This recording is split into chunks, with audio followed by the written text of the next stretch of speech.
Welcome into the Toyota Lounge for the DNVR Avalanche pregame show powered by your Front Range Toyota dealerships. Obviously a big one for a lot of reasons tonight. The return of Mikko Rantanen to Ball Arena and a critical game in the standings for the Colorado Avalanche taking on the Dallas Stars. Expecting a pretty high emotion game for tonight for both these teams, but especially for Mikko and especially for the Avs. E, let's start with this. How do you control those emotions going into a game like this, especially since we're staring down a national broadcast where you're probably going to have to wait a little extra longer for puck drop? Yeah, man, it smells like playoffs. The weather's turning to be like playoff weather. You got the drama of the Mikko story, right? And then you got the return of there's two parts to it, right? There's the drama of what unfolded, really. Forget about Colorado, but even, from Colorado to Carolina here. It was a league-wide story at the end. There was drama. I mean, and then on the flip side of it, it's also the return of one of the Avalanche greats. It is. Mikko's an Avalanche, one of the great ones. He's right there with Goo on the goal record for the franchise, not just Avalanche, but Nordiques. He's a guy that scored 50+. He's a guy that wrote shotgun. He didn't write shotgun, Max. I mean, he was great with McKinnon. This is if you're talking about like a top 10 Colorado Avalanche, he's in there in my book. He's one of my favorite wingers. He's one of the greatest top 10 pick too. Like he was a great pick. They nailed it, homegrown, and that just coincides with the return, right? And then you got the standings. Then you got the potential first round matchup. So there's a lot in the air. And then it's a national game, like you said. You got to wait a little bit. We'll talk about it on the keys there a little bit for, emotions and stuff like that. Yep. But this is my take on Mikko because it is the Mikko return. For me, at the end of the day, I like Mikko. He had a choice. It's called the UFA card. He played his card. Avalanche didn't take his card. True. You can't blame Mikko for using his UFA card, but you certainly can't blame the Avalanche for reacting the way they reacted. And somehow, I'm not throwing the ball at his agent, but man, oh man, when it's a league-wide story right now, everywhere, it seems to be a little confusing. Rod Brindamore's a liar, Chris McFarland, everyone's a liar. You know what I mean? So it's a little weird. I'm not going to get into it because I don't know what was said between C-Mac and the Rantanen clan. At the end of the day, all I know, and I've been around this game long enough, if he wanted to be an Avalanche, he'd be an Avalanche today. It didn't work out that way, and that's okay. That's his choice. Now you move on. Last I checked, Marty Barty, pretty good player they got in return. Certainly a better return that Carolina got for him. Yeah, I understand the first-round picks and all that. I'm talking about a return to go play in the playoffs in a few weeks. So Avalanche did their job. You move on. It's a friend. It's a history guy, meaning like he's an all-time great. Now you move on and you go win that game today and you play because the Dallas Stars, not Mikko Rantanen, are in town. We are flying a little bit blind with the lineup tonight. Obviously no practice the other day and then no morning skate because it is an afternoon game. So you haven't really gotten any updates on someone like Josh Manson and who knows if someone new is going to slot into that forward core. Pretty hard to mess with the forward depth after the game the other night, given what you got out of those guys. But don't be surprised if Sam Malinsky is in for Josh Manson. That's what I would say. Between you and I, we were just talking, right before with Tiff. Again, I'm not bashing Josh. I'm saying 36 hours ago, he didn't finish the game on an upper body injury. I would think that, I don't think that it's healed, you know what I mean? Or I don't think it was precautionary. It was more, games all blend in right now, but I don't remember. It was an important game. It was a tight game. So precautionary, it's when it's 6-0 and the guy's like, oh, let's just not take any chance of, throw the guy in the showers now. So I would assume Sam Malinsky would be back in. Like you said, no skate yesterday. This is not an easy game. It's I'm not even sure. I forgot to ask, did they come home Saturday night? They come home yesterday. It doesn't matter. One, you get a good sleep. The other one, you don't. You just get a later sleep. You just get to bed a little later. But I like that it's an afternoon game. I do believe the Avs do well in an afternoon game. And then But your legs, you got to find them early. You know what I mean, and get going. So I think Smilinski comes in. I don't think you touch anything up front. I would not touch anything up front. You're not giving a rest to any of the top 6 guys. You're certainly not giving a rest to the forward line guys after the game they had. And then Kivy the Cat. I like Kivy the Cat. Again, I make fun of Kivy the Cat. We talk about 15 goals right now. And he went on a 4-game streak. And you're certainly not taking Charlie, out of that lineup. And Ross has been good. So I would assume that if you're Jimmy and you're Miles, you wait your turn. You stay upbeat. You stay fresh. And when you get in, different story, Jimmy than Miles. Jimmy's different. He's only played 1 or 2 games, and he's just getting his feet wet. You can't even say he hasn't played well. He's just been brought in to be a secondary guy, and who knows? Come playoff time, we'll see what happens. Knock on wood. I knock it on wood all the time. And then Miles is the one that's getting the short straw a little bit because he hasn't performed well, and the other guys have outperformed him.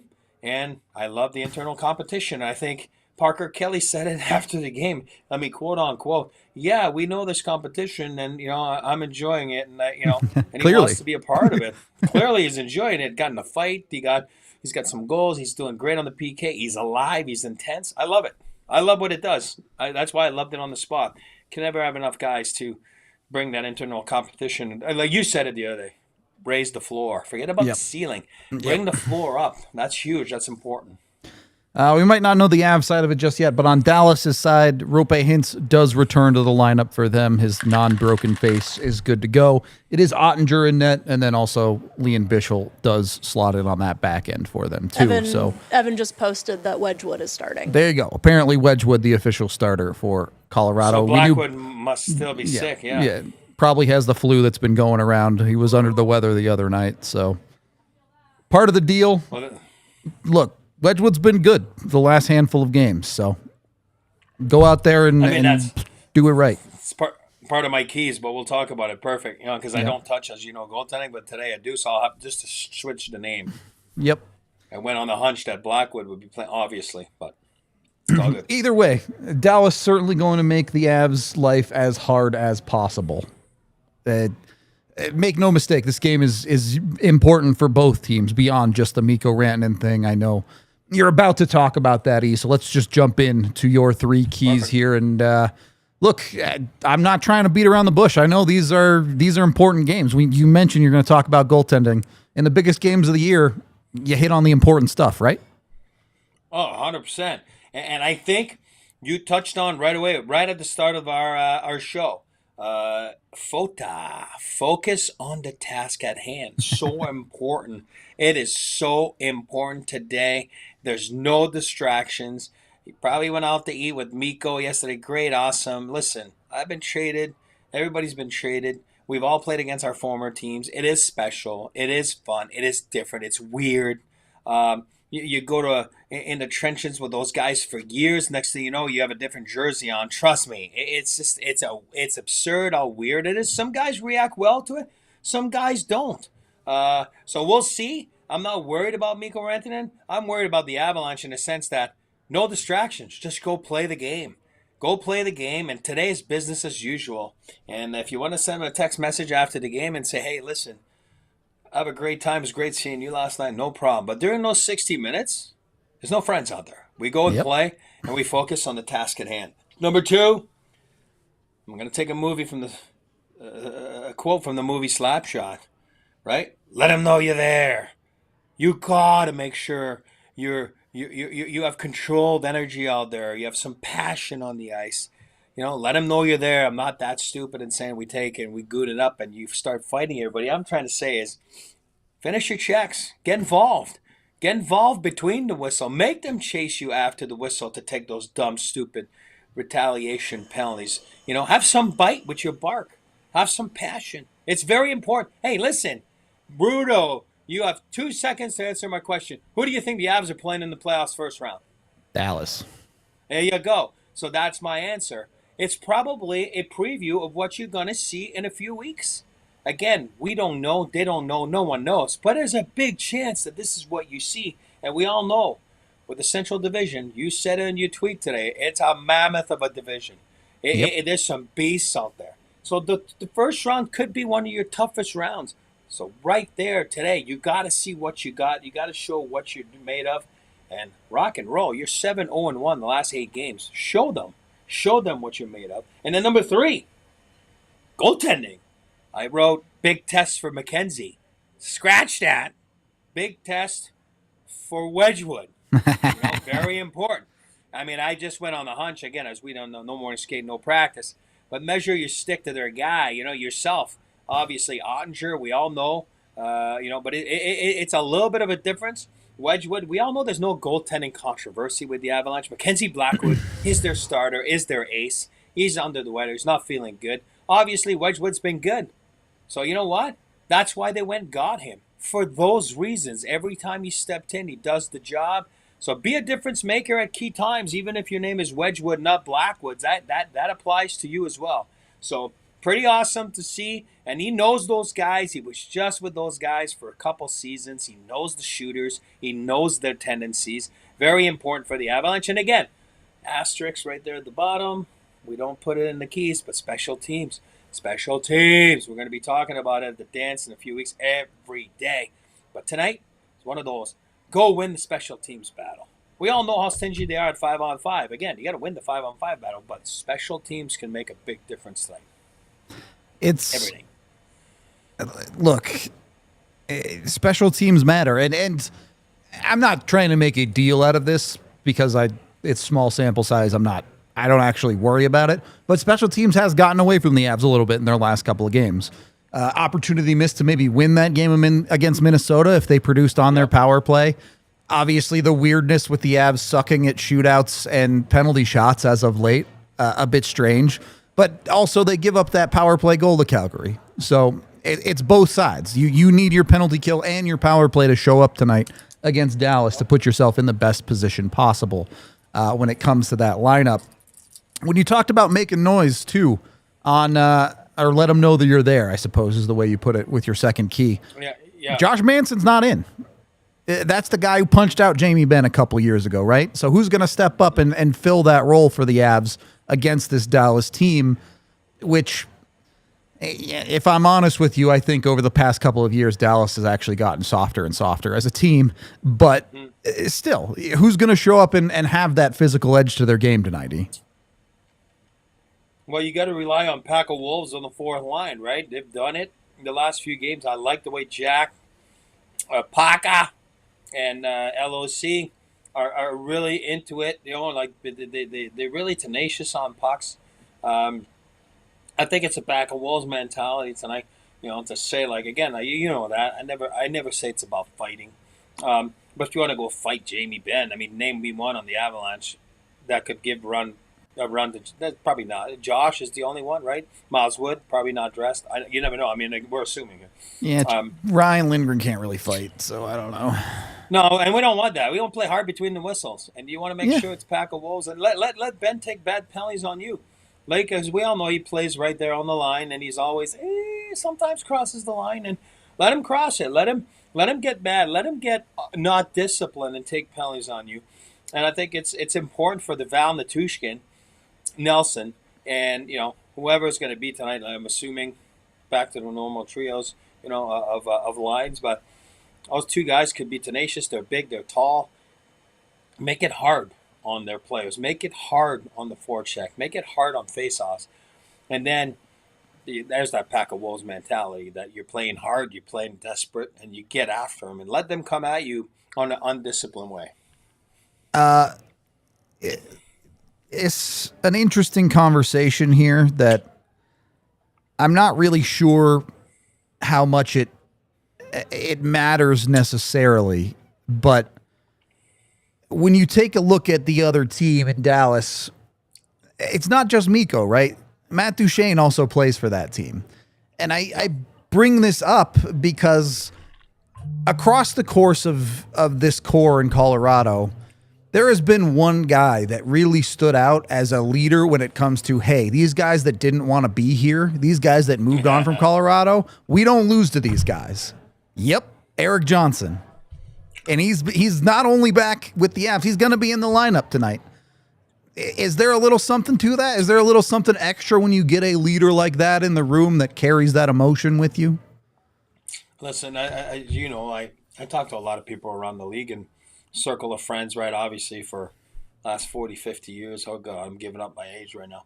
But it's funny because everybody talks about what the Avs did at the deadline. Everybody's like, wow, you know what I mean? Wow, they're really going for it. And everybody talks about, the Nelson and the goaltending along the way. And then all of a sudden, they always talk about Charlie Coyle in a sneaky way. Like, oh my God, Charlie, what a fit. He's going to be there.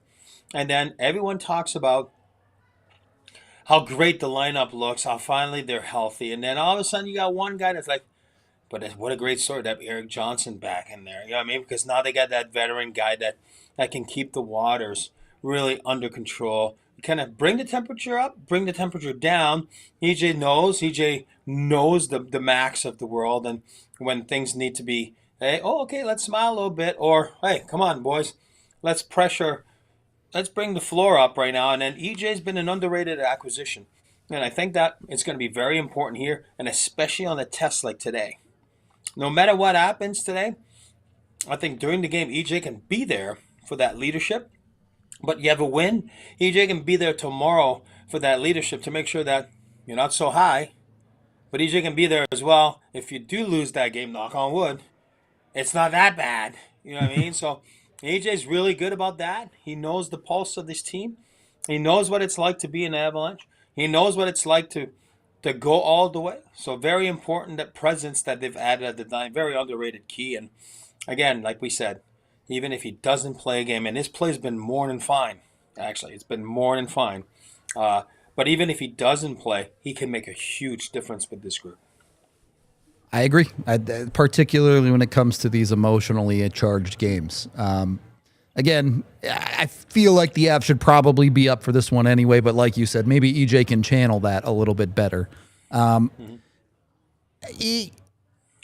Let me ask you this, especially the Avs took a day off from practice yesterday, no real morning skate. We've talked on our podcast a lot about how weak the right side of that Dallas defense is. Is there a little bit of extra game planning from Colorado to target that on a night like tonight, or is this just go out and play hockey? A little bit of both. I think you can expose, that's coaching, right? Underrated coaching. Sometimes you decisions you don't even see, that you don't even notice. And again, you'll see when I pick for my player of the game here and the score of the Avalanche, and you'll see it's exactly what you're talking about right now. How do you expose the right side of the Dallas Stars defense? So, yeah, I got my thoughts on that, and I think that if you look at, they're not the most mobile guys. You know what I mean? That, the Dumba's really lost a step. It's not like the mobility that he had. Labushkin is, again, they're guys that I don't mind. They're just not, you know what I mean? Like, and then who else is on the right side? We said Cody Ceci. Yeah. So again, I do believe there's a way to expose that. So if you're looking at the right side of the defense, if you are on the left side of the offense, there's a way to expose that, and that'll be my answer in a couple. When you ask me what my prediction is for tonight. I see. Keeping it close to the chest for the moment. I'll shut my mouth now. Yes, I'll shut my mouth now. Before we get into predictions, I do think there are a couple of other things to cover here, because the number one guy I would like to see succeed tonight is Brock Nelson. Not necessarily as my crystal ball thing, but look, you need that Avs second line in games like this one, against opponents like this, and heading into the playoffs where you're going to play opponents like this. Your second line has to step up. Obviously, they had that great first game after the deadline, but they've gone a little bit quiet since then. Not that it's been horrible or anything, but we've seen the third line and fourth line step up. We saw your Stars step up against Chicago a couple of games ago. Can the Avs second line find a way to be effective against a reasonably deep offensive team in Dallas? And you got to challenge yourself. You really have to challenge yourself. You can't just blend in. You can't go in there. This is one of those nights you can't just go, oh, we got Mac, best forward in the NHL. We're all good. Mac's going to carry that line. Natchez is going to be spinning, and and Lecky will have one of those nights. You know, I mean, we're good. We're fine. No, challenge yourself. I'm going to go and beat dominant. I'm going to go and beat the line I'm playing against. You know, if it happens to be the Mikko line, I'm not too sure how they're going to go about this one. Is it going to be power versus power? But again, Dallas Stars have some good, you know, a lot of power up front. So it could be any line. But you got to make sure that you win your duel against the line you're going up against. And that's 5-on-5, obviously. Special teams are a different story. But you know Mikko. Hey, listen. I was there, for example, Patty Watt's first game back in Montreal. Those guys are special. Superstar. Mikko's a superstar. You know, the superstars in this league, they go back to where they were adored, they had success, they were put on the map. Like I said, that's where I'm putting the comparison to Patty Watt. I'll tell you one thing. Like, Patty Watt was so pumped to get back there. It was crazy. You couldn't contain his emotions, and a lot of money was put up on the board there, cash-wise. You know, I mean, I'm just saying, a lot of money was put on the board. But, you know, besides that, he was, like, so amped up because they know they're performers, right? We call these guys artists, right? Those top-end guys. Nico's an artist. He's going out there today. Yeah, it's a team game, but there's a lot of eyes on him. And artists, when they go on stage, they perform. You know what I mean? They perform. And Mikko, I expect a big game out of Mikko tonight. I do. Why? Same. Because he's a good player. Same, yeah, to be honest. Absolutely. And that's okay. You want their best. You know what I mean? So you want to see a great hockey game tonight, and you want that second line to really go out there and really help out. You know, the first line, and then let the third and fourth line do what they're supposed to do. Next thing you know, you have a complete game. You hear after the game, what a complete game that was. 60 minutes, we followed the game plan. And, you know, all the cliches. Awesome. But that's true. That's what you got to do. You got to go out there and do your job. Yeah. Look, a good point from Unified Minds here, or Mimes in the Toyota chat. Is this the biggest game of the year to date? No doubt. The Avs have played plenty of big games this year. This one is, I would say, significantly bigger than any single game they've played so far this season. And some of that is just the progression of the season and where it has ended up. But some of that is the Mikko factor. Some of that is where the Avs are at post-deadline. There is a bunch of factors. I'm not saying this is going to be the biggest game of the year. It's possible that there are games later in the season that have bigger implications than this one. Mm-hmm. But that's only true if the Avs win this game. If the Avs lose this game, you're pretty much done chasing Dallas. You're almost certainly not going to catch them if you lose this game clean to Dallas. So, yeah, I would say this is certainly the biggest game of the year so far.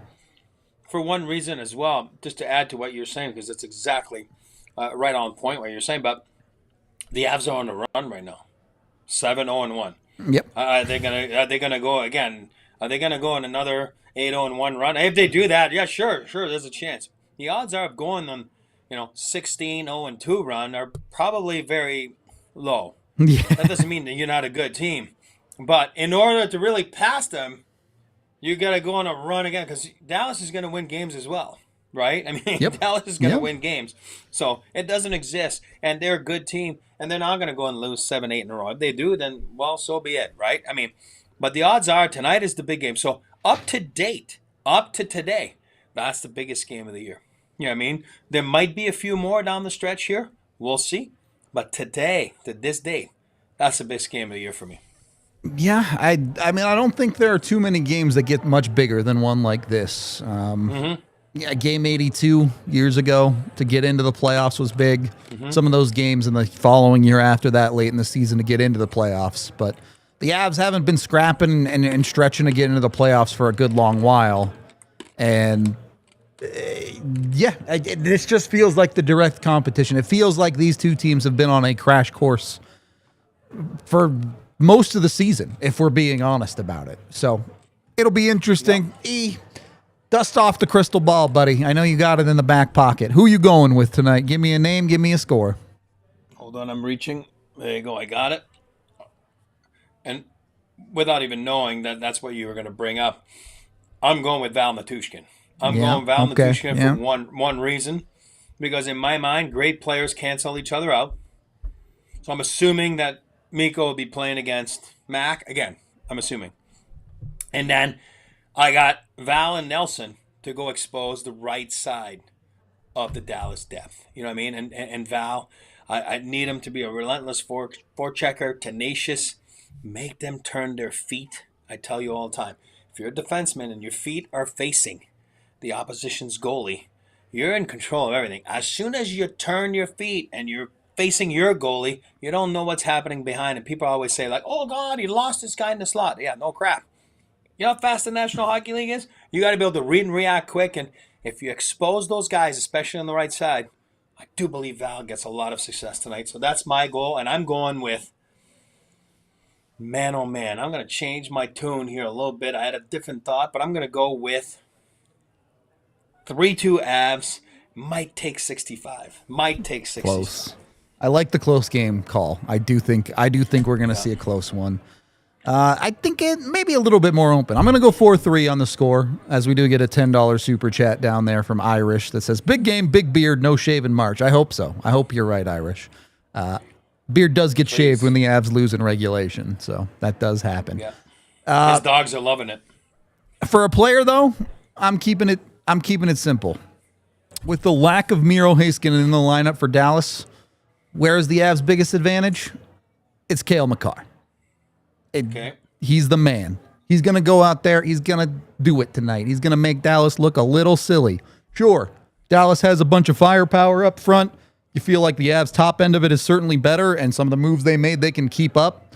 But Dallas has no answer for Cale Makar with Miro Heiskanen out of the lineup. They do not have a defenseman anywhere near that caliber.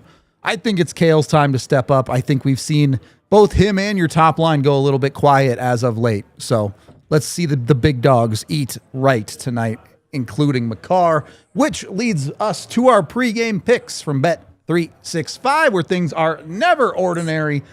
I feel pretty confident in a number of my bets tonight. I did take the Avs to cover, even though I picked 4-3, but it's plus 170 for them to cover. It's not bad if they get the empty netter to get a little bit of cash right there. I did take the Mikko goal. I do think that happens. I do think you should steel yourself and be prepared for that to happen. And then I took Makar multi-point night, which plus 270. That's on its own, by the way. No, you don't even need the money line there. Just the Makar multi-point night by itself is plus 270. So happens quite a bit. Pretty good money to have there on the Avs side of things, especially with that weak Dallas defense. I'm just saying. Hey, Thomas Harley's a great defenseman. He's no Cale Makar, chat. Put it to you that way. No one is best player on the planet. Last thing here. It is at home. You're expecting, however we feel about it, you're expecting a decent amount of booze for Mikko tonight. Do the Avs feed off of the energy in Ball Arena tonight? Is this an extra jump in their step? Obviously, earlier in this core's career, it felt like they really, really fed on the energy in the building. These last few years, it feels like they've matured and maybe don't quite ride the waves as much, but is there still some juice there? I do believe it's a great question because I think fans are allowed to do whatever they want. Would I boo him? No. Do I understand why he moved on? Yes. Do I understand why the Avs did that? Yes. At the end of the day, he's a Dallas Star now. For me, that's what he is. Great. He's an all-time great with the Avalanche. He is. He's one of the all-time greats. Now, people can do whatever they want. I'm not going to say, please don't do that. Disrespectful. It's sports. That's why we have sports. That's why we do these things. It's all good. You pay your hard-earned money, to get a ticket. But somewhere, somehow, the Avalanche, this is their team, and this been their team maybe for a week now, right? It's a week. So this is new for them. Yeah. So this is the biggest, you know what I mean, of the Avalanche edition right now. We all know it's not going to change. So this is a new test for them. What? A playoff type environment, a national game / also on altitude, but a return of an icon, a divisional game, trying to catch a team. Right? So you got to just be ready to go. And you got to feed off that energy of what it all brings together. So I think it's new for this group. I understand that there's guys that have been there for years. I'm saying as a group, this is a new test tonight. And this is a new time where they can feed off that energy and go from there. And I think it's going to be electric and it's going to be a fun game. Okay. We are going to wrap up our pregame show here. It is on national. It's also on altitude locally. As we get $5 from Hanging Ponds. Appreciate the super chat. Thank you very much. Third period is almost done for Detroit and Vegas. There's only a couple of minutes left, so we might get a little bit better of a puck drop than we were expecting. But there is going to be a couple minutes of downtime since it is on TNT. We're going to head off here. Watch along coming your way in a little bit here. So tune into that, or at very least, tune in to the post game where we will break down whatever happens in this one, win or lose. We appreciate y'all. This has been the DNVR Avalanche pregame show, and we'll be back in a few minutes. We all silly like the mayor.